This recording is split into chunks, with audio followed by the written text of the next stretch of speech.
hour is late. It's time to decide. I'm quite confident that you will make choice wisely. In addressing global warming issues, the scientists have made it quite clear. Climate change as a self-inflicted wound, if you like, can wipe out the very meager assets. We have a climate crisis that is a planetary emergency. We are so close to the red line that perhaps we may wake up tomorrow and find that there's nothing to save after all. We have reached a point where we have a real emergency. The message should be clear. Climate change must take its place along those threats like conflict, poverty. Climate change is responsible for conflicts that can only deepen in the future if we don't act as soon as possible.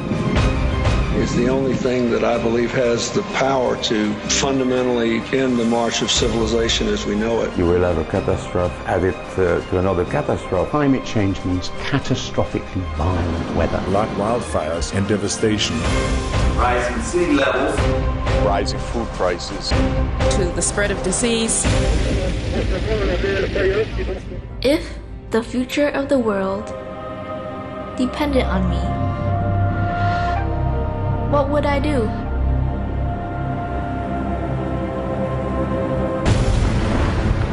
The North Polar ice cap is melting so fast.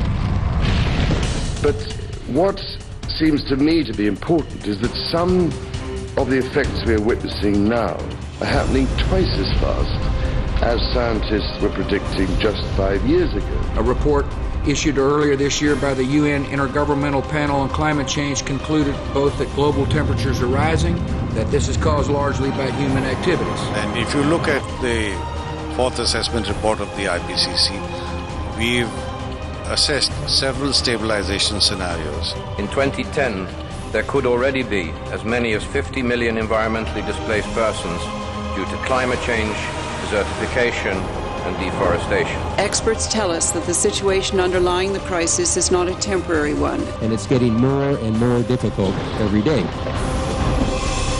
And there's no guarantee that human civilization can survive.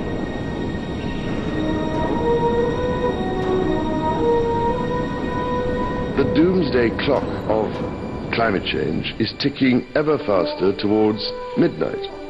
We are simply not reacting quickly enough. Do we need to move faster to answer the question? Yes, we do, because we have less time than we thought we had. So climate change is obviously going to have a major negative impact. The scale and the pace of environmental change at the beginning of the 21st century are a serious wake-up call to us as human beings on this planet. We know without a doubt that global warming is a reality, and the question today is not is it happening and not is it bad, but what are we going to do about it? We are all part of the problem of global warming. Let us all be part of the solution. The challenge you face is to prove to people that you are serious about adaptation to the unavoidable. Meat production and consumption is hugely intensive in terms of carbon dioxide emissions. More than all cars, trucks and ships added together. Unless we change our food choices, nothing else matters, because it is meat that is destroying most of our forests.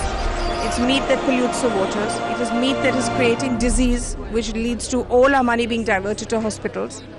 So it's the first choice for anybody who wants to save the earth. The food we eat and how it's grown and the kind of food we eat matters a lot. Everything comes with an environmental price. Beef production in particular. We consume far too much meat in this world. Because there's where the climate problem is, our meat consumption. Something that's harmful even for human health. 我们今天要减少二氧化碳的排放啊。我们素食的方式绝对是非常有效的一个方式。 I do eat a lot of vegetarian meals. I think that's something we can all do. That's one of the easiest ways. that we can make an immediate and quite substantial impact. There are some wonderful environmental benefits in terms of taking a couple of steps lower down the food chain. And the choice we face is a really simple one, actually. Just for one day, or more than that, become a vegetarian. Let us approach climate change not simply as a looming future threat, but as a present opportunity to work together. The time for action is now. What can the government do to help? What can you do to help? How can we do this together? And it's about what we do from this point on and this point forward. Individuals can take action. We have to try our part. And as individuals, through the choices we make, the purchases we make. If we once understand this and take the necessary actions, then we actually have a much better situation. Then if you eat less meat, you will be healthier and so would the planet. Then there's some kind of realization of individual responsibility to take care of this planet. Our generation has inherited an incredibly beautiful world, and it's really in our hands whether our children inherit the same world. That is our duty, so that our children can have a decent quality of life on this planet. We cannot be anything less than courageous and revolutionary in our approach to tackling climate change. It's a win-win situation if you eat less meat. Living in harmony with the natural world is the only way for the future. 9 billion people, one planet, one chance to get it right. Go veg, be green, and save our planet.